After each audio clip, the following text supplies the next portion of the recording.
They were hitting Home Depot stores mainly, but also some Target stores. And now they're in police custody after being busted for thefts in multiple counties, including Flagler County. Liz Ryan has the story. Suspects in a theft ring have been taken down by the Florida Department of Law Enforcement. Special Agent Supervisor Stephanie Cassidy says 6 are in custody. Robert Bryant, Kimberly Thompson from Kingsland, Georgia. They were the 2 that were charged with racketeering, as well as the theft counts. And Brian Lee Wallace, Christopher Neal Coates, Mary Lynn Corwin, and Ryan Lee Mullis were also taken into custody, and they basically assisted the 2 main people heading the ring.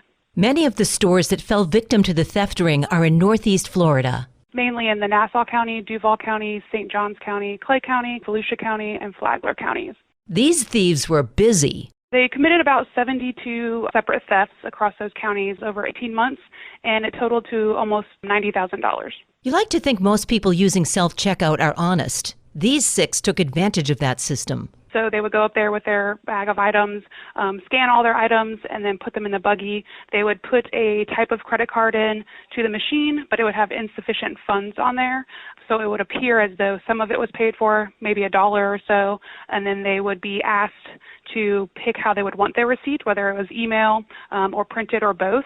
So when that screen pops up, it kind of blocks the screen to show how much they still owe.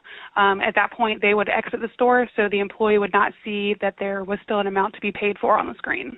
Surveillance camera footage was carefully reviewed, and that's when authorities closed in on them. They were able to realize that they were the same people committing them over and over again. At that point, they contacted us at the Florida Department of Law Enforcement, and one of my agents started the investigation. For Flagler's Local Morning News, I'm Liz Ryan. Good morning, Flagler County. I'm Rich Carroll. You're listening to Flagler's Morning News on Tuesday, March 5th. No subject, no topic is off the table. I welcome the chance to engage directly with the public. We're learning more about a series of town hall meetings in Palm Coast. I'm looking forward to this town hall event. This is an opportunity for me to listen to folks, hear their concerns, and answer their questions. Vice Mayor Ed Danko says they've been planning these meetings for months, part of the city's effort to engage more with citizens. It was part of our strategic action plan for us to get out and engage with the public. So this is not something that's a direct reaction to recent events at City Council. Before, at workshops, we did not have comments on every item, and now we do, and that's a recent change. Danko says the town hall format will give citizens a better opportunity to voice their concerns. I know folks can get frustrated sometimes, but City Council meetings run long. We have business to take care of. We cannot just go back and forth, back and forth, back and forth all day long. We'd never get anything done.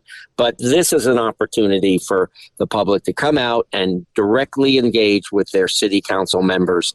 And again, I am really looking forward to this. Vice Mayor Danko's town hall is March 22nd. For more details, visit palmcoast.gov. For Flagler's Morning News, I'm Daryl Moody. This local news is a service of Flagler County's Toyota dealer, Beaver Toyota US 1 St. Augustine, here to wow you. A full agenda for the Palm Coast City Council meeting today. Today's meeting will begin with a presentation from the Financial Services Department on the launch of the Financial Transparency Dashboard. Brittany Kershaw is the Communications and Marketing Director for the City of Palm Coast. This new tool allows citizens to have a panoramic view of the city's financial landscape, and in it you can explore revenue sources, expenditure details, and more. Then there will be the evaluation of legal services proposals. So that will allow City Council to make the selection of a new legal services provider for the city. There is also a time to hear from the Parks and Recreation Department. And then finally, the Parks and Rec Department will discuss the fee structure amendments for the Palm Harbor Golf Club. And this is following feedback heard at the February 20th workshop meeting. The City Council meeting, which is open to the public, will begin at 6 p.m. in the community wing at City Hall at 160 Lake Avenue in Palm Coast. For Flagler's Morning News, I'm Karen Johnson.